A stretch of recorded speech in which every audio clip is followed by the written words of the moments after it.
자, 대한광통신이 2026년을 기점으로 완전한 퀀텀 점프를 준비하고 있습니다. 오늘은 이 기업이 어떻게 최악의 위기를 기회로 바꾸고 있는지 그 핵심 전략을 아주 자세하게 파헤쳐 보겠습니다. 우선 이 회사가 마주했던 위기의 실체부터 한번 보시죠. 한때 13달러까지 갔던 광섬유 가격이 글쎄요 3달러까지 곤두박질 쳤습니다. 손익분기점이 6달러인데 그거에 딱 절반 토막이 난 거죠. 이건 뭐 그냥 실적이 좀 안 좋은 수준이 아니라 회사 문 닫아야 하나 걱정해야 할 정도의 엄청난 쇼크였습니다. 근데 이 충격이 왜 유독 더 아팠냐면요. 바로 대한광통신이 가진 독특한 수직 계열화 구조청원이에요. 이게 뭐냐면 원재료인 석영을 녹여서 광섬유를 뽑고 그걸로 케이블까지 만드는 전 과정을 회사가 다 하는 거거든요. 시장이 좋을 땐 혼자 이익을 다 가져가니까 정말 좋죠. 그런데 지금처럼 시장이 박살나면 그 손실도 전부 다 혼자 떠안아야 하는 말 그대로 아주 날카로운 양날의 검이 된 겁니다. 자, 그럼 이렇게 벼랑 끝까지 몰린 상황에서 대한광통신은 과연 어떤 카드를 꺼내들었을까요? 바로 올해 2025년에 회사의 모든 것을 건 전략적인 대수술이 시작됩니다. 위기의 원인은 사실 아주 명확했어요. 전 세계 생산량의 절반을 차지하는 중국이 문제였습니다. 2019년 이후에 자국 내 투자가 확 줄어드니까 창고에 쌓여있던 재고 물량을 해외 시장에 말 그대로 헐값에 그냥 막 던지기 시작한 거예요. 그러니 뭐 글로벌 시장 전체가 버텨낼 재간이 있나요? 가격이 와르르 무너져 내린 거죠. 그래서 대한광통신은 올해 2025년을 단순히 살아남는 걸 넘어서 아예 체질을 완전히 바꾸는 원년으로 삼았습니다. 그리고 세 가지 핵심 전략을 동시에 가동하기 시작했죠. 첫째, 해외 공급망 재편. 둘째, 미국 시장 정면 돌파. 그리고 마지막으로 신사업 연구개발 가속화. 자, 하나씩 뜯어보겠습니다. 뭐니 해도 가장 시급했던 건 원가를 낮추는 거였습니다. 일단 피부터 멈춰야 하니까요. 그래서 베트남이랑 인도네시아에 있는 파트너사를 통해서 좀 더 저렴하게 원재료를 들여오기 시작했습니다. 일단 급한 불부터 끄는 응급조치에 들어간 거죠. 자, 이제부터가 진짜 반격의 핵심입니다. 회사의 가장 중요한 성장 엔진이 될 미국 시장 공략 이야기를 한번 해보죠. 다른 글로벌 시장이 중국산 저가품 때문에 피 튀기는 가격 전쟁터, 완전 레드오션이라면요. 미국은 아예 다른 세상입니다. 여기 보세요. 가격이 순익분기점보다 훨씬 높은 6.9달러 근처에서 아주 안정적으로 유지되고 있죠.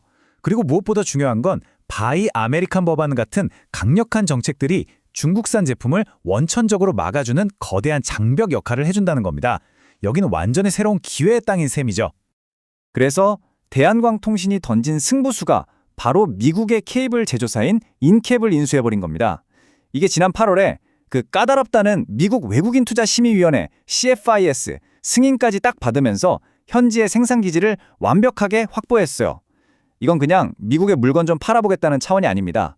중국발 가격 변동성이라는 이 회사의 가장 큰 리스크 자체를 아예 분리시켜버리는 완벽한 디리스킹 전략이라고 볼 수 있습니다. 자, 이제부턴 정말 흥미로운 이야기입니다. 우리가 아는 그 광통신 기술이 어떻게 미래 전쟁의 판도를 바꿀 게임 체인저로 변신하고 있는지 두 번째 성장 엔진을 한번 들여다보겠습니다. 요즘 뉴스 보면 드론 공격 내기 정말 많이 나오잖아요. 현대전의 가장 큰 위협으로 떠오른 이 드론을 가장 효과적으로 막을 수 있는 무기로 바로 레이저 무기가 떠오르고 있습니다. 대한광통신은 바로 이 K방산의 심장, 그 한가운데에 자리를 잡고 있는 거죠. 여기서 정말 중요한 숫자가 하나 나옵니다. 이 최첨단 레이저 무기 시스템 전체 원가에서 무려 30%를 차지하는 핵심 부품이 바로 대한광통신의 독자 기술로 만든 고출력 광섬유와 모듈이라는 겁니다. 이건 단순히 부품 하나 납품하는 수준이 아니에요. 이 방산 생태계에 없어서는 안 될 핵심 플레이어가 된다는 뜻입니다. 그리고 이 로드맵을 보시면 이 성장성이 절대 한 번으로 끝나지 않을 거라는 걸 알 수 있습니다. 지금은 드론 잡는 수준이지만 앞으로는 항공기, 더 나아가서는 미사일까지 막는 시스템으로 계속 발전해 나갈 거거든요. 그럴수록 대한광통신의 기술 가치는 점점 더 커질 수밖에 없겠죠. 세 번째 성장 동력은 인캡을 인수하면서 덤으로 얻게 된 기회, 바로 미국 전력 인프라 시장입니다. 그리고 투자자라면 당연히 따져봐야 할 재무 건전성은 어떤지도 같이 한번 체크해 보겠습니다. 요즘 AI 때문에 데이터 센터 엄청 짓고 또 신규 원전도 늘어나면서 미국 전력 수요가 정말 폭발적으로 늘고 있거든요. 여기에 꼭 필요한 게 OPGW, 우리말로는 광섬유 복합 가공지선이라는 건데 인캡이 이미 이 시장에서 점유율을 가지고 있었기 때문에 자연스럽게 진입하게 된 겁니다. 특히 이 시장은 바이 아메리칸 정책의 영향을 좀 덜 받아서 우리나라에서 직접 만들어서 수출까지 할 수 있다는 아주 큰 장점이 있습니다. 자, 이렇게 성장 스토리는 참 좋아 보이는데 투자자 입장에서는 당연히 이런 질문을 하게 되죠. 그래서 돈은 잘 버티고 있나? 재무는 안전한가? 네, 맞습니다. 겉으로 보이는 부채 비율만 보면 좀 높아 보일 수 있어요. 하지만 그 내용을 자세히 들여다보면요. 대부분이 공장을 담보로 잡은, 그러니까 우리가 집 살 때 받는 주택담보대출 같은 성격의 아주 안정적인 빚입니다. 당장 갚으라고 독촉받거나 할 위험이 거의 없다는 거죠. 이제 회사의 과제는 명확해졌습니다. 이 안정적인 자산을 바탕으로 돈 잘 벌리는 미국 사업에서 현금을 팍팍 벌어들여서 재무 구조를 근본적으로 튼튼하게 만드는 것, 바로 그겁니다. 그럼 이 모든 조각들을 한 번에 맞춰보면 대한광통신의 2026년은 과연 어떤 모습일까요? 모든 성장 동력이 딱 한 점에서 만나는 엄청난 변곡점이 다가오고 있습니다. 2026년부터는 이 세 개의 강력하고 또 서로 다른 성격의 엔진이 회사를 힘차게 끌고 갈 것으로 보입니다. 수익성 높은 미국 통신 시장, 최첨단 기술력이 필요한 K방산, 그리고 꾸준한 성장이 기대되는 미국 전력 인프라까지 이 세 가지 잠재력이 동시에 터지는 그림을 그리고 있는 거죠.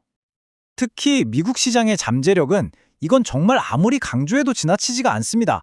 전 세계 수요의 30%를 차지하는 이 어마어마한 시장이 지금 공급이 부족해서 난리거든요.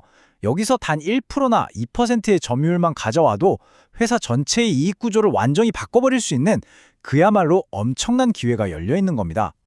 자, 마지막으로 꼭 말씀드릴 점이 있습니다. 오늘 분석은 특정 종목을 추천하기 위한 영상이 아닙니다.